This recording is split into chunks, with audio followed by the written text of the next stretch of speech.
sehingga kita bisa menyempatkan diri kita di dalam asrama ini. Bahkan jika nikmat tersebut kita hitung, kita tidak akan bisa untuk menghitungnya. Walaupun lautan jadikan tintanya, daun-daun jadikan kertasnya, dan ranting-ranting yang ada di muka bumi ini jadikan penanya, maka kita tidak akan bisa untuk menghitung nikmat tersebut. Salat dan salam semoga tercurah limpahkan kepada Nabi kita, junjungan kita, suri tauladan kita, yakni Nabi Allah, Nabi Muhammad sallallahu alaihi wasallam, yang mana berkat perjuangan beliau, dakwah beliau, tetesan darah beliau, kita bisa merasakan manisnya Islam, indahnya Islam di atas muka bumi ini. Berdirinya saya di sini, saya akan membawakan tema yang berjudul bekal mati. Allah Subhanahu wa taala berfirman dalam surat Al-Anbiya ayat 35, kullu nafsin dha'iqatul maut wa nabluukum bisyarri wal khairi fitnah.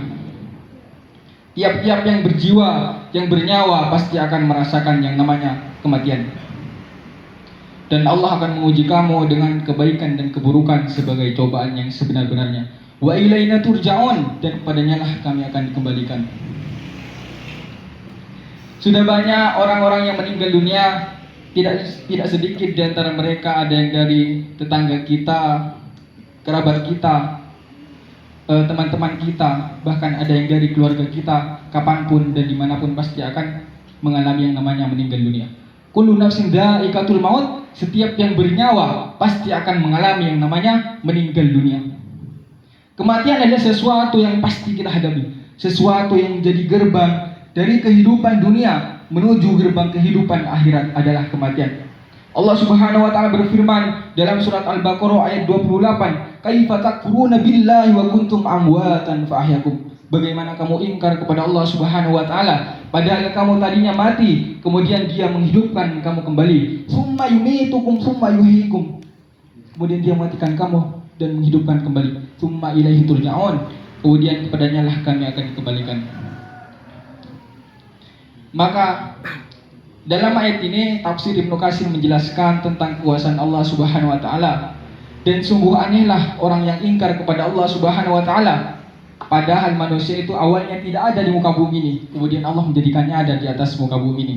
Dan ayat ini juga menjelaskan tentang bahwa semua yang bernyawa akan mengalami yang namanya kematian dan besok akan dibangkitkan setelah yang namanya kematian. Maka apa saja persiapan diri kita dalam kehidupan ini sebagai bekal kita untuk menghadapi yang namanya kematian? Tentu ada banyak hal, namun dalam kesempatan kali ini saya akan membahas tentang 3 hal. Yang pertama, beramal sebaik mungkin sebagaimana dalam surat Al-Mulk ayat 2, alladzi khalaqal mauta wal hayata liyabluwakum, yang menciptakan hidup dan mati untuk menguji kamu siapa yang lebih baik amalnya. Wa huwal azizul ghafur, dan Allah Maha Perkasa dan Maha Pengampun. Seperti apakah amalan yang terbaik itu? Salah satunya adalah amalan yang dilakukan secara terus-menerus, yang dilakukan secara istiqomah. Diriwayatkan oleh Abu Hurairah radhiyallahu anhu, Rasulullah sallallahu alaihi wasallam bersabda, "Fa inna khairul amali adwamuhu wa in qalla." Sebaik-baik pekerjaan, sebaik-baik amalan adalah yang dilakukan secara terus-menerus, yang dilakukan secara istiqomah. Beramal sebaik mungkin tentu kita harus niatkan ikhlas lillahi ta'ala, baik dalam interaksi kita kepada Allah ataupun kepada manusia. Hablu minallah wa hablu minan nas. Kemudian yang kedua, mengerjakan amalan yang terus mengalir pahalanya. Di antaranya yang perlu kita persiapkan adalah sedekah jariah, ilmu yang bermanfaat, dan doa anak yang saleh. Dalam hadis, idza matal insanu qata'a amaluhu illa min salasin. Jika manusia mati, jika manusia meninggal dunia, maka terputuslah segala amalnya kecuali 3 perkara. Pertama, sedekah jariah. Apa itu sedekah jariah? Ada yang tahu? Sedekah jariah itu sedekah yang kemanfaatannya terus mengalir walaupun kita meninggal dunia. Contohnya, orang yang membangun masjid, orang yang mewakafkan tempat ini, asrama ini. Selama tempat ini kita gunakan untuk beribadah, kita gunakan untuk hal-hal kebaikan, kita gunakan untuk ngaji, kita gunakan untuk sholat, maka orang yang bersedekah tersebut akan mendapatkan limpahan pahala. Kemudian ilmu yang bermanfaat, yaitu ilmu yang diajarkan kepada orang lain, walaupun satu huruf, walaupun satu ayat, ia ajarkan kepada orang lain, Kemudian orang lain tersebut mengajarkan kepada yang lain. Selama ilmu itu terus bergilir dari generasi ke generasi yang lain, maka orang yang mengajarkan tersebut akan mendapatkan limpahan pahala. Kemudian doa anak yang soleh, yaitu anak yang senantiasa mendoakan kedua orang tuanya. Anak adalah harapan kedua orang tua. Untuk itulah anak inilah yang bisa membawa orang tuanya ke surga ataupun ke neraka. Makanya Luqmanul Hakim mengatakan kepada anaknya, "Ya bunayya, birrul walidain, berbaktilah kamu kepada kedua orang tuamu." Kalau ada anak yang ngaji, sering puasa, tapi dia durhaka kepada kedua orang tuanya, la yadkhulul jannah. Orang yang durhaka tidak akan masuk surga.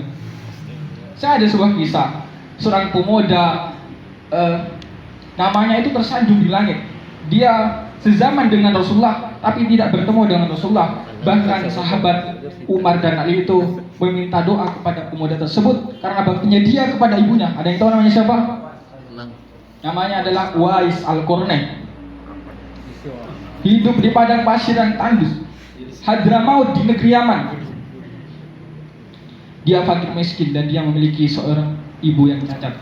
Tidaklah apa yang dikatakan oleh ibunya, pasti Uwais tersebut akan melakukannya karena baktinya dia kepada ibunya.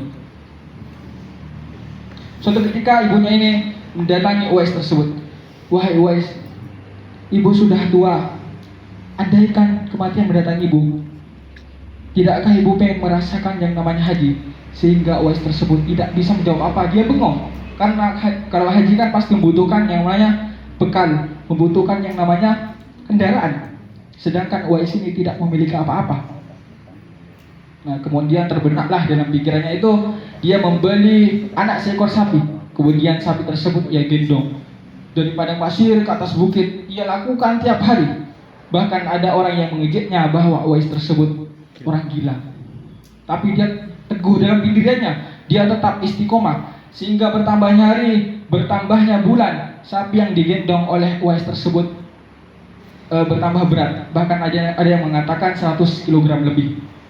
Otomatis kekuatan Uwais bertambah kuat dan fisiknya itu bertambah kuat. Nah, sehingga datanglah bulan haji. Kemudian dia mendatangi ibunya, "Wahai ibuku, naiklah kamu ke pundakku." Sehingga Uwais tersebut menggendong ibunya dari negeri Yaman ke Mekah. Kita tidak bisa bayangkan berapa jauhnya, berapa ribu-ribu kilometer, berapa ratus kilometer. Kalau kita ke Arab Saudi dari Surabaya itu sekitar 20 jam lah. Ini dari Surabaya ke Arab Saudi itu sekitar 20 jam naik pesawat. Ini dari Yaman, padang pasir, menggendong ibunya ke Mekah, jalan kaki lagi. Berapa jauhnya? Kita tidak bisa bayangkan berapa ribu-ribu kilometer. Nah, setibanya di Mekah, Uwais tersebut bertawaf di Ka'bah. Setelah bertawaf, dia mendatangi Nabi Ibrahim alaihissalam dan melaksanakan sholat 2 rakaat dan berdoa kepada Allah Subhanahu wa taala. "Ya Allah, ampunkanlah dosa ibuku, masukkanlah dia ke dalam surga." Kemudian ibunya berbisik kepada Uwais, "Uwais, sudahlah, kamu minta ampunlah pada Tuhanmu dan surga untukmu." Apa kata Uwais? "Wallahi ibu, Allah ampunkan kamu, Allah masukkan kamu ke dalam surga. Cukup doamu, cukup ridhomu yang kubutuhkan." Masya Allah, kata Uwais. Inilah anak yang soleh, anak hasil doa, "Rabbi habli minas solihin." Kemudian yang ketiga, berdoa kepada Allah Subhanahu wa taala agar kita diberikan husnul khotimah. Apa itu husnul khotimah? Di antara tanda seseorang mengalami husnul khotimah apabila ia mengucapkan kalimat la ilaha illallah di akhir hayatnya. Diriwayatkan oleh Abu Daud, Rasulullah SAW bersabda, "Man kana akhiru kalamihi la ilaha illallah daulal jannah." Barang siapa yang akhir perkataannya adalah kalimat la ilaha illallah, maka dia akan masuk ke dalam jannah, maka dia akan masuk ke dalam surganya Allah Subhanahu wa taala. Semoga kita berhasil mempersiapkan diri kita dalam kehidupan ini. Semoga kita bisa menambah keimanan dan ketakwaan kita kepada Allah Subhanahu wa taala. Wa tazawwadu fa inna khairuz zadi taqwa. Sebaik-baik bekal adalah ketakwaan kita kepada Allah Subhanahu wa taala. Semoga yang ada di sini semua Allah wafatkan dalam keadaan husnul khotimah. Amin ya rabbal alamin. Kemudian yang terakhir, saya ada tiga pesan penting yang mana bila kita menjaganya, kita akan selamat dunia hingga akhir. Yang pertama, isma syi'ta fa innaka mayyit. Hiduplah sesuka hatimu, tapi ingat kita pasti akan mati.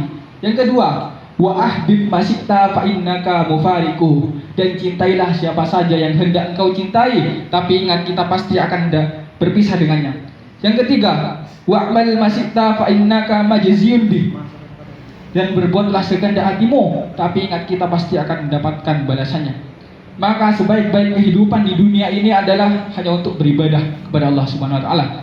Sebaik-baik kekasih adalah amal soleh yang akan menemani kita sampai liang lahat. Dan perbuatan yang paling terbaik adalah ikhlas dalam segala hal kepada Allah Subhanahu wa taala. Semoga apa yang saya sampaikan dari awal hingga akhir bermanfaat bagi kita semua dan menjadi motivasi bagi kita semua. Undur mangkola wala tandur mangkola. Lihat apa yang dibicarakan dan jangan lihat siapa yang berbicara. Akhirul da'wana assalamualaikum warahmatullahi wabarakatuh.